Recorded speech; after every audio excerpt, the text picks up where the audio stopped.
cocos gram positivos, cocos gram negativos, bacilos gram positivos y bacilos gram negativos. Con esa clasificación sencilla ya tenemos un 75% de identificación de los patógenos. Muy fácil. Se dice que las infecciones causadas por cocos en el ser humano casi siempre es por cocos gram positivos. Por el contrario, la infección causada por los bacilos van a ser siempre los gram negativos. Hay reglas, por supuesto, de los cocos gram negativos. Tenemos a la Neisseria meningitis y Neisseria gonorrhoeae, un coco gram negativo. Y de los bacilos, tenemos bacilos gram positivos, la género Clostridium, que lo vamos a ver en la siguiente presentación. Entonces, cuando hablamos de infecciones por cocos, básicamente nos estamos refiriendo a aquellos cocos gram positivos que pueden ser anaerobios o aerobios. Otra forma adicional para complicar las cosas, para clasificar. Pero casi siempre nos referimos a los aerobios. Cocos gram positivos anaerobios existen, sí, el peptococo y el peptoestreptococo. Se localiza en la cavidad oral y nos va a dar todas las infecciones asociadas a la cavidad oral. Pero más nos vamos a referir a los gram positivos aerobios, estafilo, estrepto y enterococo. Entonces, los cocos gram positivos son importantes, ¿por qué? Porque forman parte de la microflora normal. Potencialmente son patógenos cuando rompen la barrera de defensa, es decir, la piel y las mucosas. Y esto se ve más en el paciente hospitalizado o el paciente con compromiso inmunitario. Entonces, de estas, la más común, la que ustedes escuchan siempre, es el estafilococo. Y el estafilococo como género lo podemos dividir en aureus, epidermidis, saprofíticos, desde el punto de vista de relevancia clínica. Entonces, el estafilococo aureus es el que ustedes ven a nivel hospitalario, que causa infecciones en todas partes del cuerpo. El epidermidis, por su nombre, epidermis, forma parte de la flora normal de la piel y solamente se vuelve patógeno cuando rompe la barrera o se realizan procedimientos invasivos. Esto es muy común, esto es poco común y este es menos común. De las infecciones urinarias, ustedes ya saben que las infecciones urinarias están causadas por bacilos gram negativos. Bacilo gram positivo, error de computadora, eso es falso. Cocos gram negativos que me causan infección urinaria, error de computadora, eso es falso. Cocos gram positivos que me causan infección urinaria, tú dirías error, pero te acuerdas, pero sí hay una bacteria que es un coco gram positivo, que es el estafilococo saprofítico. No es el aureus, es el saprofítico, que le gusta vivir en las vías urinarias y eventualmente puede causar infección urinaria. Pregunta de examen, ¿estafilococo aureus causa infección urinaria? Ustedes marcan no. ¿Estafilococos saprofíticos pueden causar infección urinaria? Marcan sí, y entre paréntesis, raro. No es frecuente, pero sí puede ser. Aparte de su actividad como patógeno que se multiplica y va a causar el problema de infección urinaria, también vamos a tener factores de patogenicidad. Vamos a tener una serie de sustancias en la estructura de la bacteria de este estafilococo. Vamos a tener enzimas, hialuronidasa, lipasa, nucleasa, coagulasa y estafiloquinasa, que van a permitir la invasividad del patógeno en los tejidos y también van a presentar toxinas que, aparte del mismo proceso infeccioso por la bacteria, también pueden provocar alteraciones inflamatorias por la toxina. Ejemplo, leucocidinas, hemolicinas, la toxina del síndrome de shock tóxico, la toxina encargada del síndrome de la piel escaldada. Entonces, esta infección por estafilococo, sea cual sea, puede mantenerse localizado, dar una infección localizada, por ejemplo, una celulitis, una pústula, o puede diseminarse a otros órganos por el sistema circulatorio conformando bacterias. Cuando Estas bacterias forman aglomerados tipo trombos, nos va a provocar mayores procesos infecciosos y más difícil de manejar, como con respecto que hace solamente diseminación sanguínea. El sistema inmunológico, los macrófagos tratan de comprender el proceso infeccioso y se engloban en las bacterias y podemos ver un macrófago con cuerpos gram positivos en el interior. Bueno, esta diseminación hematógena puede adosarse en un órgano y tejido. Vamos a tener bacteremia, puede haber compromiso de invasión al hígado, al vaso, al pulmón, al hueso, al corazón. En realidad, cualquier órgano se va a ver comprometido por infección por estafilococo. Entonces, el gráfico trata de decir, por ejemplo, este rojito, síndrome de shock tóxico, puede causar neumonía, ojos, en la nariz, boca, garganta, a nivel de los folículos pilosos, la piel, osteomielitis, etcétera, etcétera. Corazón, sinusitis, endocarditis, impétigo, diarrea por estafilococo, síndrome de shock tóxico, infección urinaria por el estreptococo saprofitivo que ya hemos comentado. Entonces, infección bacteriana por la misma actividad de la bacteria que va a provocar inflamación y por otro lado con sus toxinas. El síndrome de shock tóxico está relacionado a un superantígeno, como lo hemos visto en los slides anteriores. Este superantígeno provoca una respuesta inmune excesiva. Como ustedes han podido apreciar en sus rotaciones en la parte clínica, el proceso infeccioso como tal no es el problema. El problema es la hiperrespuesta o la muy pobre respuesta como consecuencia de este proceso infeccioso. ¿Qué es la infección? Interacción del agente versus el huésped, es decir, el huésped es el ser humano, el agente es una bacteria, digamos estafilococo, que se va a expresar en respuesta inflamatoria. Esta respuesta inflamatoria puede ser local o puede ser sistémica. Hasta ahí estamos bien. Pero ¿qué pasa cuando esta respuesta inflamatoria sistémica es exageradamente elevada? Disfunción de órganos, el hígado falla, el pulmón falla, el riñón falla. Y en el caso de esta toxina, hace que justamente tengamos una respuesta exagerada con respecto a este tipo de cosas. Generalmente ocurre 8 a 12 horas post-infección. El paciente viene con fiebre, hipotensión, puede tener diarrea, falla orgánica múltiple, cuidado pulmonar, falla hepática, hemorragia digestiva, falla renal, y lo que se va a determinar es un rash, una eritrodermia. Es como cuando te vas a la playa en los primeros días y tu piel se pone rojita, pero no tan roja como quemado, pero rojita, tú presionas, pierde la coloración, sueltas y vuelve a colocarse roja. Esa es la eritrodermia que caracteriza a este síndrome de shock tóxico. Entonces, no solamente es la afección bacteriana, sino también por sus toxinas. Una característica asociada a los tiempos actuales con respecto al estafilococo oxaresistente es su diferenciación de dónde uno adquiere el proceso infeccioso. Por ejemplo,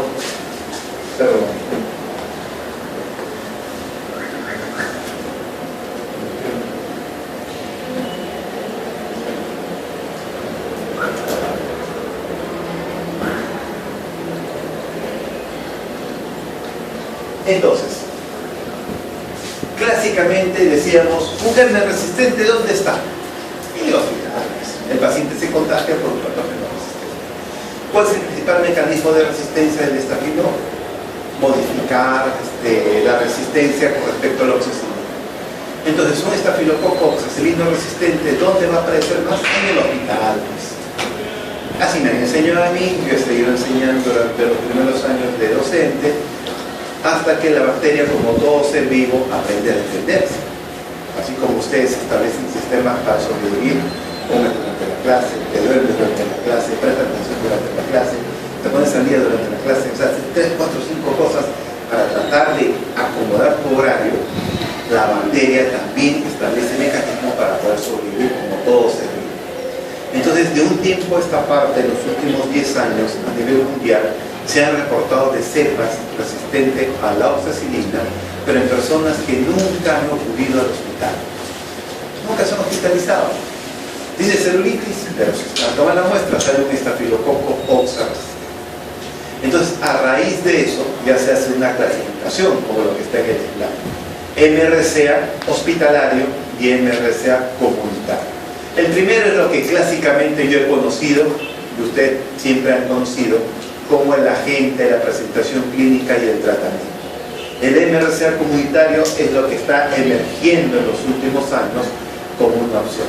El MRSA comunitario es aquellos individuos que nunca han tenido una exposición reciente al sistema de atención de salud o quienes han adquirido esto previo al uso de los sistemas de salud. Entonces, este estafilococo comunitario aparece como un mecanismo de defensa por el uso de antibióticos. Y el problema está, ¿te duele la garganta? Pero eso es de medicina interna. Vas y dices, qué buena para el dolor de garganta. Aquí le dices, ni siquiera la técnica de farmacia, sino al encargado que vende ahí a Guachima y te dice, toma ese antibiótico, es buenazo. Tú tomas, pues si es bueno, ya le pasó el problema. Nada más de la garganta es un cuadro viral que iba a desaparecer. Pero ya el usar el antibiótico está seleccionando el mecanismo de resistencia. Entonces, la hipótesis por qué aparece este estafilococo comunitario es justamente la transferencia del gen de resistencia de una clase a otra. Entonces, este nuevo estafilococo aureus con este mecanismo de resistencia y con este factor dibujado acá de verdecito, que está acá, resistente y agresivo. Entonces tenemos un nuevo estafilococo aureus más resistente y más agresivo. Recuerden que en los seminarios debe de haber explicado que en el caso del estafilococo el mecanismo de resistencia es modificación del órgano blanco, es decir, del PBP, la proteína ligadora de penicilinas. Esta modificación del órgano blanco está determinado por un gen mutante. Se llama el gen MEC-A, gen MEC' o gen MEC-alfa, y esto es lo que nos determina la presencia de MRSA. Entonces, un estafilococo sensible adquiere este gen de virulencia y se vuelve un estafilococo resistente. Habitualmente esta conversión ocurría en el hospital. Lo que estamos viendo en esta época es la conversión a nivel de la comunidad.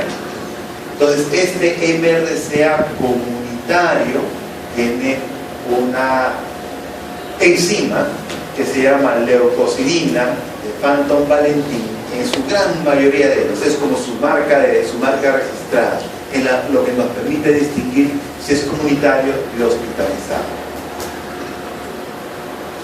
Desde el año 94 en adelante, esto ha aparecido en todas partes del mundo, Colombia, Uruguay, donde tienen los estudios más detallados. ¿Qué características tiene este estafilococo comunitario para que ustedes vayan tratando de diferenciar? Porque clásicamente dice, tu celulitis, ¿dónde es? En el hospital, hay que darle vancomicina. ¿Tu celulitis de dónde es? Me lo hice pues cuando estaba en mi casa. Hay que darle oxa, una cepa primera, cicloxa, alguna cuestión de estas. Porque asumimos que el de la comunidad es sensible. Lo que estamos diciendo es que algunas de estas cepas van a ser resistentes. Y lo más frecuente, casi un 70-80%, son infecciones de la piel y tejidos celulares cutáneos. O sea, generalmente los pacientes que tienen estas afecciones comunitarias, su compromiso es de parte blanca, piel y parte blanca.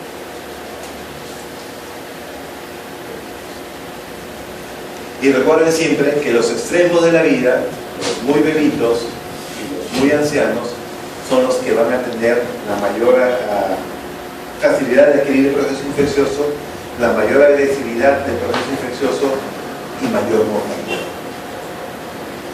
Entonces, un resumen de lo que estoy mencionando. Este es el estafilococo oxa sensible, este es el comunitario y este es el hospitalario. Y el estafilococo oxa sensible, ¿cuál es su mecanismo de resistencia? El estafilococo produce penicilinasa. Desde la época de los 50, cuando apareció la primera penicilina, la bacteria aprende a defenderse produciendo penicilinas. Actualmente el 100% de los estafilococos son resistentes a la penicilina. Ya no podemos usar penicilina. Entonces, ya que he dicho esto, olvídense de esta columna y nos fijamos en estas dos. ¿Cuáles son las diferencias? Ambos me modifican el PDP. Bueno, la diferencia. Y están genéticamente expresados esta modificación del PDP por un gen MEC-alfa. Bueno, algunos tienen variantes, pues ya no hay problema. Pero esta es la que me marca la diferencia. Detección del gen leucovalentín. El comunitario es muy frecuente.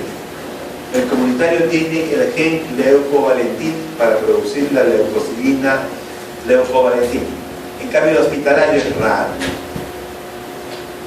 ¿Qué me da esto? La virulencia, la agresividad, lo aparatoso de la infección. Oye, este paciente está bien grave, ¿no? Sí, pues, pero esta celulitis no me hace tanto problema. Ese es el aparataje. Tiene falla renal, falla respiratoria, falla hepática. En cambio, el otro puede estar con una bacteriemia. Tú tienes bacteriemia, sí, estoy con fiebre, doctor. 11.000 leucocitos, pero tu presión, tu pulso está todo normal. Tienes una infección, pero no es agresiva, no te provoca daño, no te provoca disfunción de órganos. Entonces, este gen de leucovalentín hace que esta enfermedad comunitaria sea aparatosa, fregada de manejar, hasta las patas a tu paciente. La otra cosa es corresistencia con otros antibióticos. Este estafilococo comunitario, a pesar de ser aparatoso, no guarda resistencia con otros antibióticos. O sea, el resto de los antibióticos permanecen sensibles. En cambio, el estafilococo hospitalario, todos los antibióticos son resistentes. Quindolona es resistente, macrólidos resistentes, beta-lactámicos resistentes. Al final, ¿qué queda? Vancomicina como un y eso es lo que ustedes ven a nivel hospitalario. Lo que acá te está diciendo que el comunitario no tiene esa corresistencia. Por lo tanto, tienes más opciones terapéuticas que ofertar en el comunitario, pero es mucho más agresivo. Mientras que el hospitalario solamente tiene vancomicina como opción terapéutica, pero no es tan aparatoso. Entonces, para este comunitario, generalmente de toda esta lista, escogemos clindamicina. ¿Por qué razón? ¿Clindamicina tiene actividad contra estafilococo? Sí lo tiene. Tú dirías, qué bruto, qué buena actividad contra estafilo. No, más o menos, no es gran cosa, pero te hace. Pero ¿cuál es su ventaja? ¿Por qué tú le dices, escoge a esta? Porque tiene efecto inmunomodulador sobre este gen leucovalentín. Como que atonta la respuesta inflamatoria. Entonces, bueno, no te hace gran cosa, no es una maravilla, pero sí te baja un poco la inflamación. En general, tú puedes dar cualquier antibiótico, ¿no? El que tú escojas más adecuado. En cambio, en el hospitalario solamente tenemos los glicopéptidos, vancomicina, y actualmente pues tenemos linezolid, cotrimoxazol, digestif. Daptomicina no hay en Perú, y recuerden que rifampicina, si bien actúa contra estafilococo, la rifampicina la debemos guardar para tuberculosis. Es lo querido y nuestro objetivo terapéutico para controlar una infección de TB. Rifampicina forma parte del anillo principal. Entonces no gastemos pólvora en cosas que de repente tenemos otras opciones terapéuticas que dan. ¿Y cómo va el estafilococo aureus en nuestro país? Porque al final todo esto es teoría, todo esto es fuera de otros países, qué sé yo. Cuando ustedes quieren saber cómo va la resistencia en Perú, ustedes ponen resistencia estafilococo Perú, ponen resistencia de Ble Perú, ponen resistencia AC en Perú, aprietan y te hablan de todos los países menos de Perú. ¿Por qué razón? Porque no investigamos.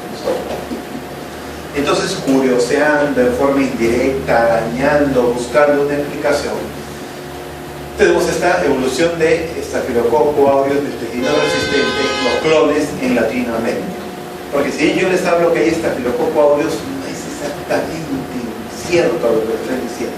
Es como si ustedes son alumnos de medicina, pero hay unos que están con chifetaploma, blanco, azul, otros colores, etcétera, etcétera. Ustedes son diferentes clones de una misma estirpe, ser alumnos. Los estafilococo aureus tienen diferentes clones. Y como ustedes ustedes ven, pero está en oscurito. ¿Qué significa? Nadie ha estudiado eso, pues. Nadie ha investigado esa parte. Uy, muchachos, tengo un problema con el cerebro. ¿Aló?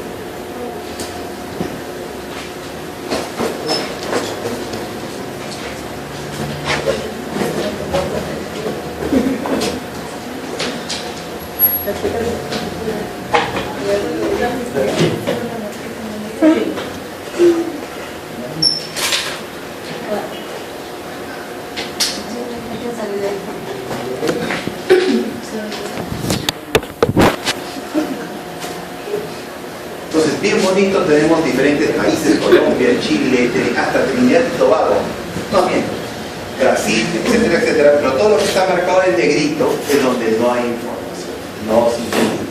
Para ustedes que tienen que hacer tesis, aquí una cosita bien facilita. Estafilococo meticilina resistente que abunda en todos los hospitales, buscar cuáles son sus clones. Entonces, así en forma indirecta, subterránea, buscamos epidemiología molecular del MRCA en cepas aislados de los ensayos clínicos. Cuando uno participa en un ensayo clínico, Perú es uno de los sitios donde se hacen ensayos clínicos porque tiene amplia experiencia en esta parte y tenemos una regulación bastante estricta. Enviamos cepas.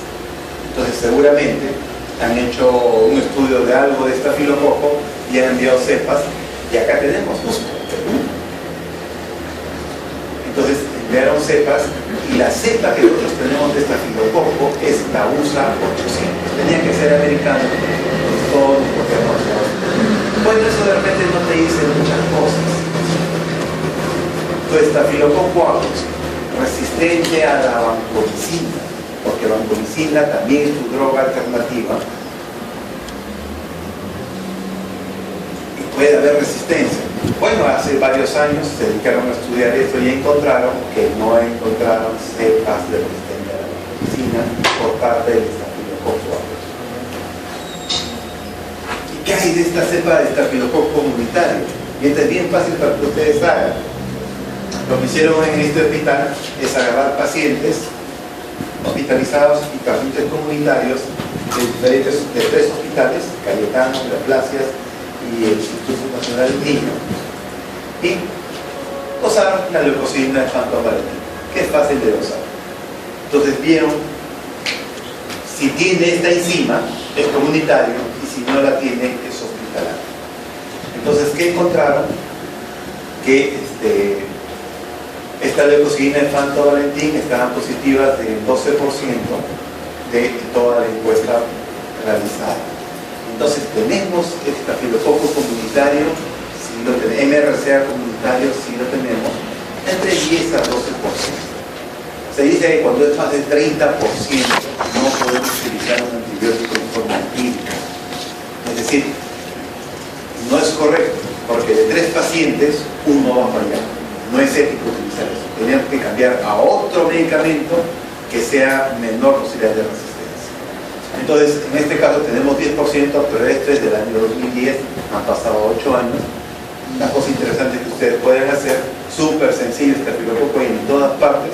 La única cosa es conseguir ser reactivo, dosarlo y sacar tu estadística. Y ya tienes tu trabajo de investigación hecho. Papaya. Entonces, el estafilococo aureus, dolor de cabeza, sí lo es. ¿Qué pasamos al siguiente grupo?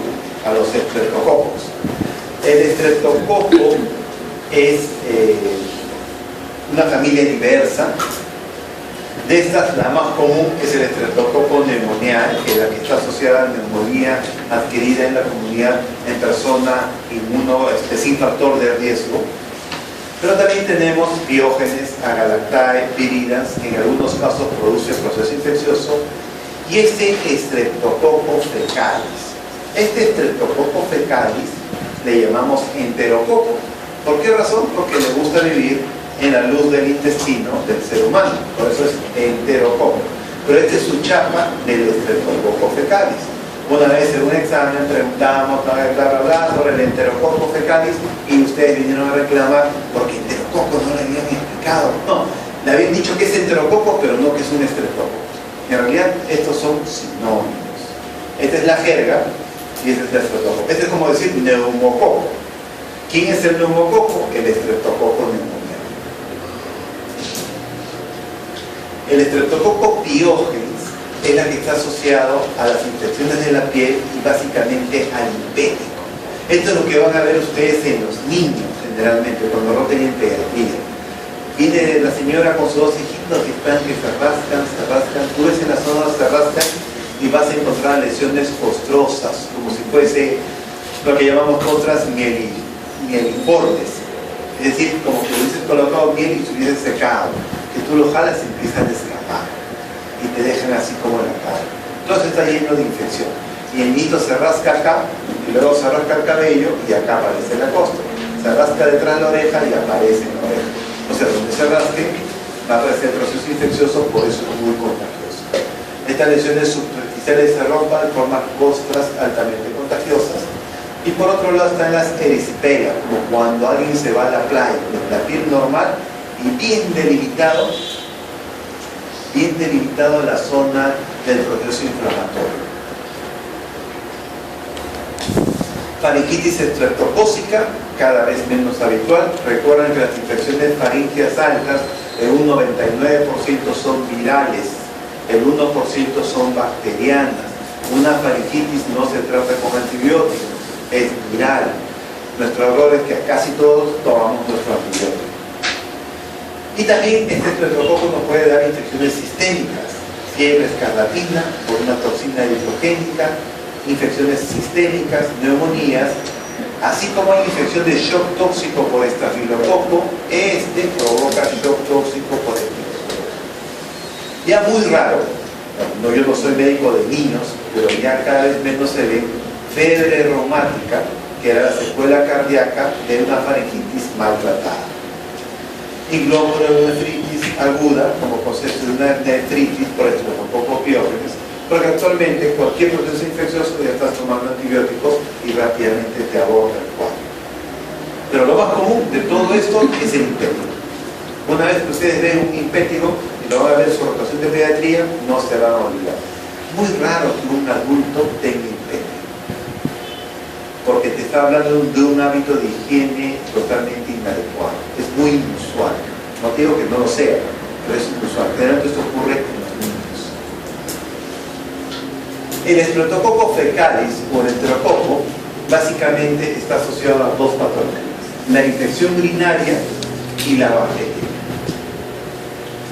Este estreptococo como tal lo podemos dividir en son dos hermanos, como Caín y Abel. El fecalis, el Caín, es recontrasensible a todos los antibióticos. En cambio el faecio es resistente a todos los antibióticos. Así de sencillo, fecalis y faecio. Enterococo fecalis, estreptococo fecalis y enterococo faecio o estreptococo faecio. Este último es resistente a todo.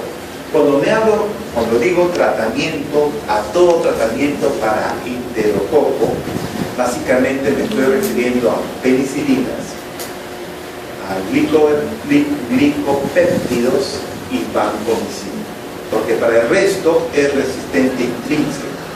Tú no vas a dar una cefalosporina para enterococo, no le hace microsquidia.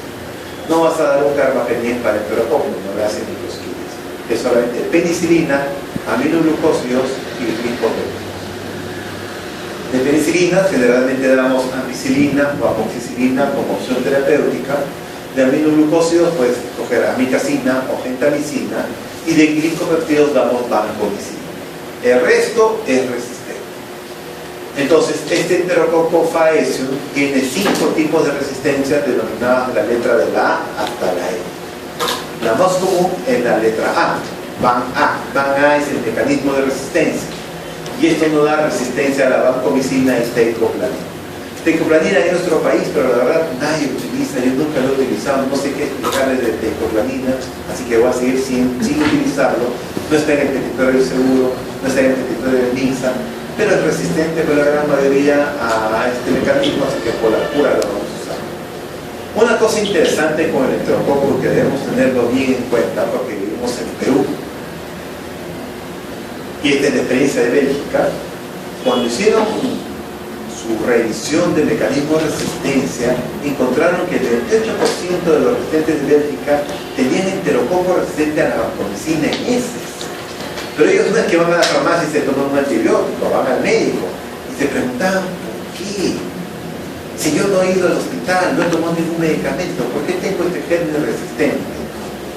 Entonces empezaron a buscar y vieron que la carne de res y de las aves de corral estaban contaminados con Enterococcus faecium BA. ¿Por qué aparece en la carne de res y las aves de corral un Enterococcus faecium tipo A? Porque a estos animalitos, para que engorden y no se enferman, le dan avoparcin. Y avoparcin es un glicopeto. O sea, los antibióticos que se dan para crecimiento de los animales, para en las granjas, no pueden transmitir reacción cruzada en el ser humano. Nosotros comemos pollo hasta por las puras. Y generalmente nos quejamos, no comas mucho pollo porque las hormonas te van a afectar y te van a hacer suspirar muy seguido, que por no lo mismo, porque te va a hacer tal cosa, etc. Más que la hormona, es el uso de antibióticos que están tratando.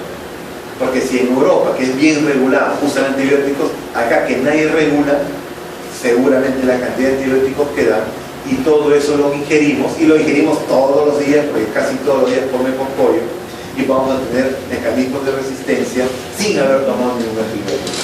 El BNS del año pasado está en una cruzada justamente para erradicar el uso de antibióticos en los animales, pero es una cruzada como querer arar en el mar, porque no tiene las herramientas, es decir, la capacidad de multa y confiscación de las cosas, y solamente se va a quedar en bla bla bla y bla bla. Ustedes entran a internet, ponen antibióticos en animales y resistencia, tienen información hasta por las puras en relación a este tipo de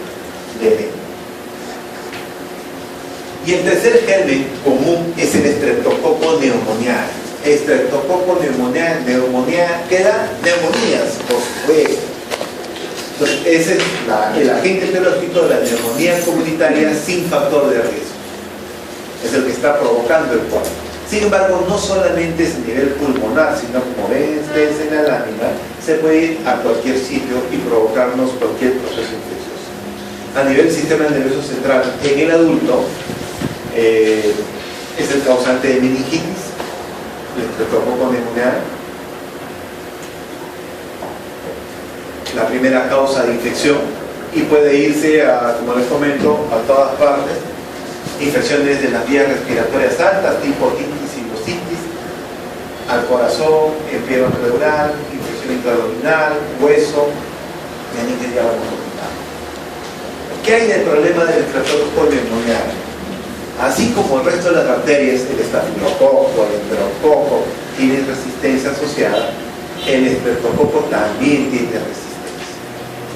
Lo que nosotros les estamos enseñando en estos años ya no es tan cierto por la generación de resistencia. Entonces, ¿en qué paciente tú sospechas que este Streptococo, si es que tiene la neumonía, va a ser resistente? Aquel que es hospitalizado recientemente, salió de alta y vuelve de nuevo. Aquellos que han tomado antibióticos beta-lactámicos en los últimos 3 meses, infección urinaria, repetición, de repente que las dejaba amoxicilina como tratamiento supresor y te hace un cuadro neumónico, ya no va a funcionar tu penicilina. O aquellos que ocurren que están en asilos o guarderías. Esto ya no es tan frecuente en Perú. En Estados Unidos cumple cierta edad y al asilo, ya fuiste, ya. Acá todavía tenemos la costumbre de cuidar a nuestros papás, a nuestros abuelitos, en familia, pero cada vez más están habiendo más asilos y terminan cierta edad y de 30 van a asilo. El asilo se comporta como un pequeño hospital. Entonces, de repente otro viejito con un germen resistente puede contagiar a este otro viejito y no se le considera como un grupo de riesgo, permanecen asilos y ese tipo de cosas. En la infección por estreptococo, donde es peligroso, en la etapa infantil de los neonatos y en la senectud, que son los dos extremos. Una cosa para diferenciar el Streptococcus pneumoniae son sus serotipos, es decir, no es una sola especie, sino presenta diversas variedades. más de 90 serotipos. Y la ventaja de la Streptococcus pneumoniae con respecto a otras patologías es que tenemos inmunización. Es decir, podemos vacunar a los pacientes en riesgo justamente para no tenerlo. Pero la idea es vacunarlos con aquellos serotipos que tenemos en Perú. ¿Pero dónde se fabrican las vacunas? En Estados Unidos y en Europa. ¿Los serotipos serán iguales? Probablemente no. Entonces hay que buscar una vacuna que más o menos chunte a los serotipos que tenemos. Y en esa parte sí el INS ha tenido la inteligencia de desarrollar investigación en determinar cuáles son nuestros serotipos, y más o menos las vacunas que se venden comercialmente en Perú sí cumplen la mayoría de los serotipos a los cuales nosotros tenemos. Porque si no se hubiese hecho eso previamente, probablemente estaríamos vacunando por la. Entonces la resistencia es un hecho concreto. Tenemos diversas publicaciones en relación a la Streptococcus pneumoniae. Fíjense, eso es del año 98. Sensible, 71%, 94% con respecto a la penicilina. Y a diversos antibióticos con dicha sensibilidad. Pasan los años y, por ejemplo, tenemos esta publicación en que nos dice la sensibilidad antibiótica a neumococo. El azulito es sensible y el verde es resistente. Entonces la primera columna son penicilinas, 77% sensible, bueno, está bien, 30% es el corte, ¿no? Resistente, 22%. Cetrazona y cloranfenicol se mantienen con muy buena sensibilidad. Cloranfenicol es un muy buen antibiótico para el Streptococcus pneumoniae. Solamente el cloranfenicol nadie le da bola, nadie le interesa, muy barato, muy bueno, no tiene auspiciadores, nada. Cuando van ustedes a hacer que van a tener, por un lado, Bactrim, el cotrimoxazol, y por otro lado, el cloranfenicol. Son los dos únicos antibióticos que van a tener. Y con eso se van a bandear. Eritromicina, 25%. Y cotrimoxazol, 63% de resistencia. Cotrimoxazol para neumococo y afecta. Ya no lo puedes utilizar en forma clínica. Tienes mucha resistencia. Cuando desagregamos esta observación, pero considerando infección meningia versus infección no meningia, recuerden que la meningia es una barrera a la cual el antibiótico tiene que atravesar, por lo tanto tenemos que dar dosis de caballo para que el antibiótico pase un poco y haga su efecto terapéutico. Por eso los antibióticos siempre duplicamos la dosis cuando damos en meningitis. Entonces, fíjense, la primera es penicilina en pacientes que no tienen meningitis, o sea, neumonía. Sensibilidad muy buena, entonces puedo dar penicilina para una infección pulmonar. Pero cuando mi paciente tiene meningitis, mi sensibilidad cae a un 50 y tantos por ciento y la resistencia llega a un 46%. Que no entra pues el antibiótico de suficiente cantidad. Por lo tanto, a pesar de lo que se les dice, para meningitis bacteriana no es buena idea dar penicilina, porque esta es nuestra información de nuestro país, de nuestro Perú. Ustedes ponen INS, vigilancia de la resistencia, y te sale esta información. Ustedes ponen dirección, Oficina General de no, ahora se llama CDC, Centro de Enfermedades, algo así. No le voy a echar por la cosa, pero ahora se llama CDC.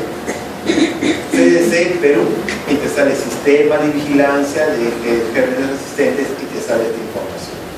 Entonces, para meningitis, penicilina no es buena. Veamos con cetrazona. En cetrazona, para gérmenes que no son meningitis, muy buena sensibilidad. Pero para meningitis sí penetra y tenemos buena opción. Entonces, ¿qué significa? Para nuestro país, la penicilina no es nuestra primera opción terapéutica por la resistencia. Sin embargo, cetrazona sigue siendo una buena opción terapéutica para el meningitis.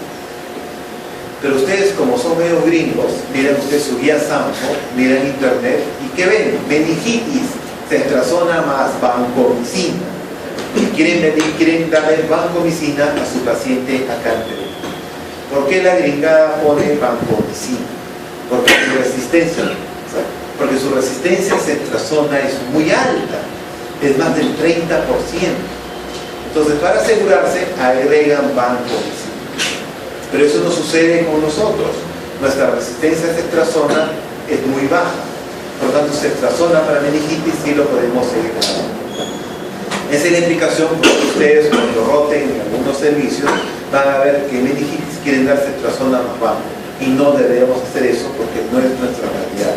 La realidad de los gringos es totalmente diferente. Por neumococo, el sistema de vigilancia centinela por neumococo, neumonías, meningitis de diversos hospitales.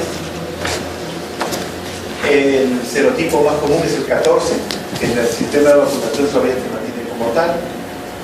El 14 igual está asociado a neumonías y a meningitis como causas relevantes del cuadro. Y entonces, para gran positivos, ¿qué dirían que se acuerden? Que existe estafilo, estrepto, estafilo, estrepto y del estrepto, enterococo como cosas separadas. Los tres tienen problemas de resistencia. Del estafilococos, el principal problema es el gen BK que me va a generar resistencia. Y esta resistencia debo de diferenciarlo si es comunitario o es hospitalario. ¿Por qué es importante esto? Porque el comunitario es mucho más agresivo, me enferma más el paciente, pero tengo más opciones terapéuticas. Y el hospitalario no me enferma tanto el paciente, pero no tengo muchas opciones terapéuticas. Del Streptococcus pneumoniae debo distinguir neumonía, meningitis como mis dos abanicos principales. ¿Hay resistencia? Sí hay resistencia. Neumonía, puedo dar cualquier antibiótico desde las penicilinas hasta la última opción. Meningitis, ya no debo dar penicilina porque tengo una resistencia no adecuada. Mi primera arsenal de batalla debe ser cetrazona y tratar de paciente. Y finalmente, el enterococo debo tener enterococo fecalis y faecio, de acuerdo a lo que me salga mi cultivo. Si es fecalis, puedo dar cualquier antibiótico. Cuando digo cualquier antibiótico es penicilina, aminoglucósidos y vancomicina. De los tres, ¿cuál debo escoger? Penicilina. Siempre el beta-lactámico mata mejor. Siempre que pueden escoger, escojan beta-lactámico. Entonces denle ampicilina o amoxicilina a su paciente. No cometan el error de dar banco. Banco es un mal antibiótico. Banco es la última opción. No tienes nada más que dar, das vancomicina. Bueno, ¿qué vamos a hacer? Pero si tú puedes escoger, siempre dan beta-lactámico. Entonces, para enterococo fecalis, nuestra opción siempre va a ser ampicilina. En cambio, el faecio es resistente a todo. Ahí estamos fritos. Ahí vamos a integrar linezolid o digiciclina si es que nuestra institución tiene algunos de los antibióticos. Entonces, ese es el mundo de los gram positivos. ¿Alguna pregunta? Para pasar abruptamente al mundo de los gram negativos. Cuando usted mencionaba en uno de sus videos, trombobacterias, ¿se refiere a eso? ¿Trombocéticos? Sí, porque dentro del proceso inflamatorio tiene hipercoagulabilidad y formarse en microtomos. Y estos microtomos están infectados y se van a diseminar por el torrente sanguíneo. Algunas veces cuando llegan al sistema nervioso central se atoran, digamos, en los vasos y te provocan una infección. Estos mismos trombos pueden ir al pulmón y darte diseminación en el pulmón. Sí, a eso es. Y acá también se hace la elección para ver si es comunidad o hospitalaria. No se hace regularmente. Eso lo tienes que hacer como un trabajo de investigación. Entonces, tenemos un estado sospechoso que llega al hospital. ¿Qué tratamiento va a ser la elección? ¿Va a ser si tienes un paciente con una infección de partes blandas que llega al hospital, debes hacer diferenciación hospitalario o comunitario. Si es hospitalario, el tratamiento es fácil, ¿verdad? El problema hospitalario es tu duda va a persistir. Pero el comunitario, este comunitario es OXA sensible o OXA resistente. Y ahí va a ser el dilema de la toma de decisiones.